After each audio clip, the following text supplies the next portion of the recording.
Olha, nesta segunda-feira o governo federal enviou ao Congresso a mensagem presidencial para a abertura do ano legislativo. O responsável por encaminhar o texto do presidente Jair Bolsonaro foi o ministro-chefe da Casa Civil, Onyx Lorenzoni. O ministro gentilmente atende agora a Jovem Pan. Ministro, bom dia. Bom dia. Ministro, a grande questão é a reforma administrativa e a pergunta é por que a reforma não estava listada nesse documento que foi enviado ao Congresso Nacional. Claro, a prioridade é a reforma tributária, mas em relação à reforma administrativa, que é um ponto importantíssimo para esse ano, ministro. Bom, primeiro dizer que o documento que nós enviamos ao Congresso Nacional, ele é completamente diferente dos governos que nos antecederam. Sempre foram documentos muito baseados em obras realizadas, inauguradas ou a serem feitas, e pela primeira vez nós temos um documento conceitual com uma visão muito clara de qual o caminho que o novo Brasil deve seguir, né? E é nessa linha que nós estamos trabalhando para poder manter o ritmo das reformas que nós iniciamos em 2019, e é muito claro, né, que nós obtivemos grandes vitórias em 2019, como por exemplo a reforma da Previdência. Foi encaminhado em 2019 ainda a reforma do Pacto Federativo, então para dar, vamos dizer assim, a consistência à frase que acompanhou o presidente Bolsonaro em toda a campanha, que era o mais Brasil, menos Brasília. E, por fim, né, nós estamos com a reforma tributária, que vem sendo comandada pelo Congresso Nacional, através de uma comissão na Câmara e uma comissão no Senado, e que vai, sem dúvida nenhuma, ser acrescida ao longo desse ano ainda da reforma administrativa. Então, nós não, vamos dizer assim, personalizamos nenhuma das reformas na nossa exposição. Nós reafirmamos o nosso compromisso conceitual de continuar o Brasil, reformar o Estado brasileiro. Nosso objetivo com a questão que envolve a reforma administrativa é muito provavelmente ir uma peça que seja uma PEC com o conceito para um novo serviço público, vamos dizer assim, balizado pelo Civil Service inglês, de tal forma que a gente quer e deseja que talvez em 5 ou 6 ou 7 anos a gente possa ter um perfil sem partidarismos, de mais qualidade e muito calcado no mérito, né, para a constituição daquela porção do serviço público que tem que atender com qualidade a sociedade. Ministro, pergunta do professor Marco Antônio Villa. O senhor como deputado ficava sempre lá acompanhando, participando da CPIs, eu acompanhei, o senhor ficava observando a fritura do outro lado da praça de muitos ministros, né? Do Poder Executivo e tal, o senhor ao longo da sua vida parlamentar. Hoje, pelo que se especula, e aí eu passo a bola para o senhor, pelo que se especula, estaria havendo uma fritura, uma temperatura altíssima do senhor. E que passaria, e aí eu gostaria, claro, que o senhor respondesse, passaria primeiro quando o senhor perdeu a coordenação política do governo, que passou para a Secretaria de Governo, com o general Ramos. Depois, agora mais recentemente, quando o programa de privatização passou para o Ministério da Economia, fazendo com que as suas funções ficassem extremamente diminuídas. Como é que o senhor se sente numa situação como essa? Então vamos lá. A Casa Civil de governos anteriores tinha o PPI? Não, que eu me lembre, não. A Casa Civil de governos anteriores, os mais recentes, desde que se criou a Secretaria de Governo, tinha articulação política? Também não. Então, o que aconteceu? Quando nós assumimos aqui, por força de ter feito a transição, e pela minha experiência parlamentar, nós tomamos a iniciativa, o governo como um todo, sob o comando do presidente Bolsonaro, de enviar a reforma da Previdência num parlamento completamente novo, onde nós não tínhamos uma base constituída, Então era razoável que a pessoa que tivesse o maior volume de experiência e tratamento no parlamento, depois do presidente, toda a equipe, fizesse a articulação política. Entre janeiro de 2019 e julho de 2019, nós recebemos aqui 583 parlamentares, alguns mais de 10 vezes.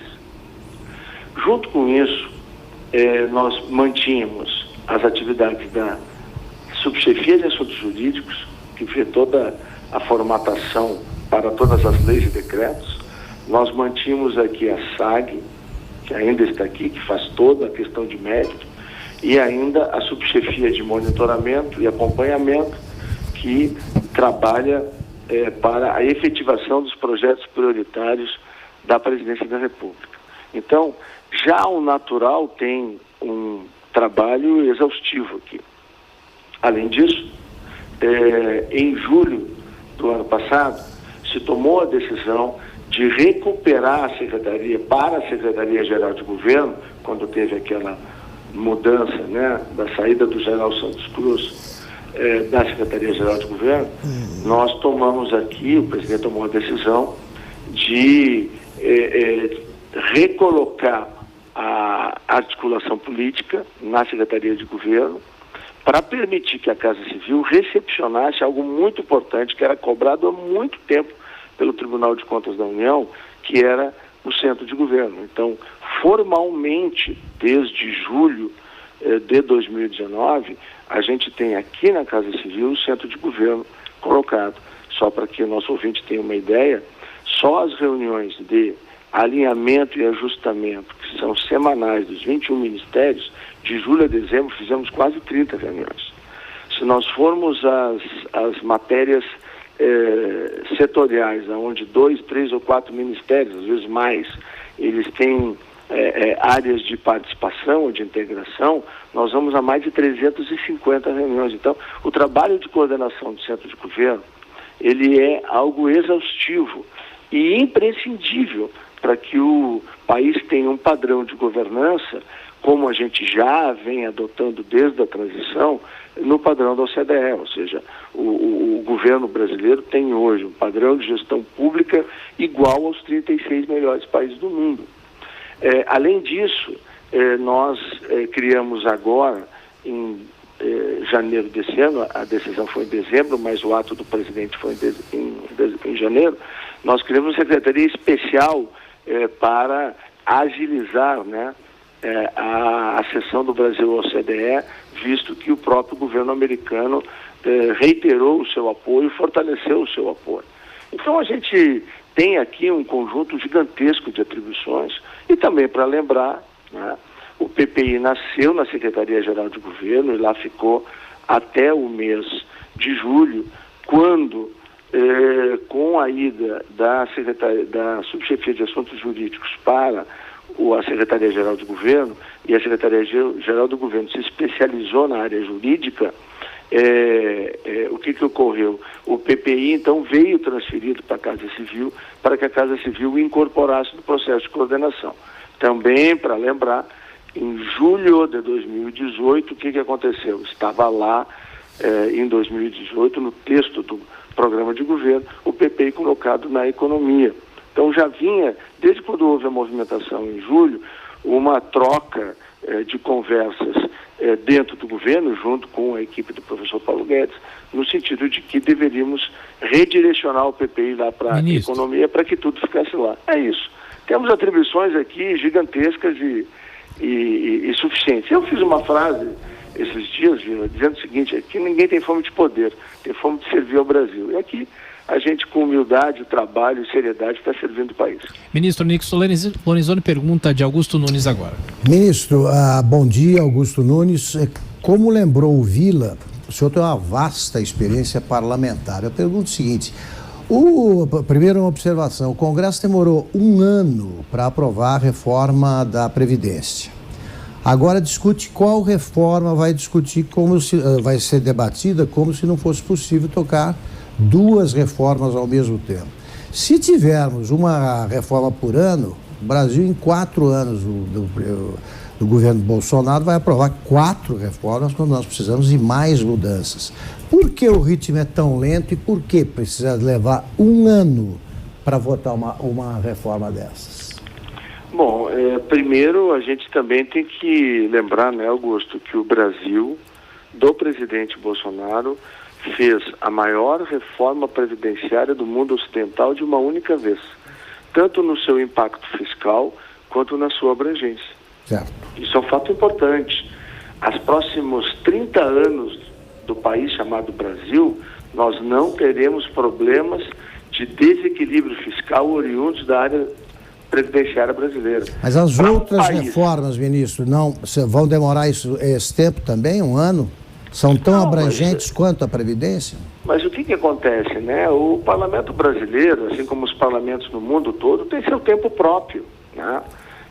Nós trabalhamos, para ter uma ideia, desde final de outubro do ano passado, estão lá 3 PECs que tratam da reorganização do Pacto Federativo, inclusive uma muito importante, que é a da emergência fiscal. Por quê? Porque ela incorpora ao setor público um conjunto de medidas que não existem hoje no setor público, mas que são disponíveis para a área privada e que são essenciais, quer para prefeitos, quer para governadores poderem enfrentar crises fiscais. Então é muito importante isso e nós estamos, eu ainda ontem, antes de ontem, conversei no próprio domingo com o presidente das 2 casas, o Davi e o Rodrigo, com o objetivo de fazer com que se acelere a tramitação disso. Nós estamos também em vias agora, no primeiro semestre, de ter a independência do Banco Central, que é outro passo importantíssimo. A reforma tributária começa a caminhar para o amadurecimento e muito provavelmente uma votação ainda no primeiro turno desse ano. Então a gente pode ter no primeiro ano e meio de governo reforma da Previdência, reforma do Pacto Federativo, reforma tributária, seja lá qual a que seja feita, e ainda a discussão de um novo conceito de organização para o setor público através da reforma administrativa. Então eu acho que é um ativo e um patrimônio extraordinário para um país que recuperou no ano passado a confiança interna, que recuperou a confiança externa, andar pelo mundo, participar dos roadshows que os nossos ministros estão fazendo no mundo todo, para a gente verificar o quanto o investidor internacional voltou a acreditar no Brasil. Ministro, nosso tempo está terminando, a Karina vai fazer mais uma pergunta. Isso, ministro, é possível unificar as propostas da reforma tributária? E como?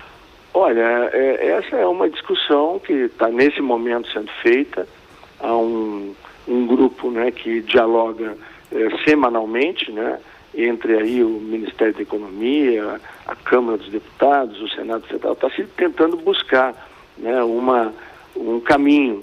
Eu sempre defendi internamente, externamente, de que nós deveríamos de caminhar pela unificação e simplificação dos tributos federais, fazer, num primeiro momento, essa reforma tributária, porque isso permitiria um efeito de demonstração muito importante de simplificação e melhoria nas relações comerciais, o que faria com que estados e municípios, com 1 ou 2 anos de rodar esse novo desenho da carga tributária federal, ajudariam e muito, né, a aprovar uma mais ampla, né? Por que eu digo isso?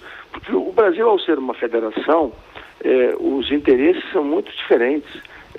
O interesse, por exemplo, do Maranhão, do Piauí, são bem diferentes do de Tocantins e Goiás, ou de Rondônia e Roraima, são diferentes de Santa Catarina e do Paraná. Então eu estou falando uma obviedade, mas é que isso, na hora que tu vai tentar organizar uma reforma tributária, isso pesa muito na balança.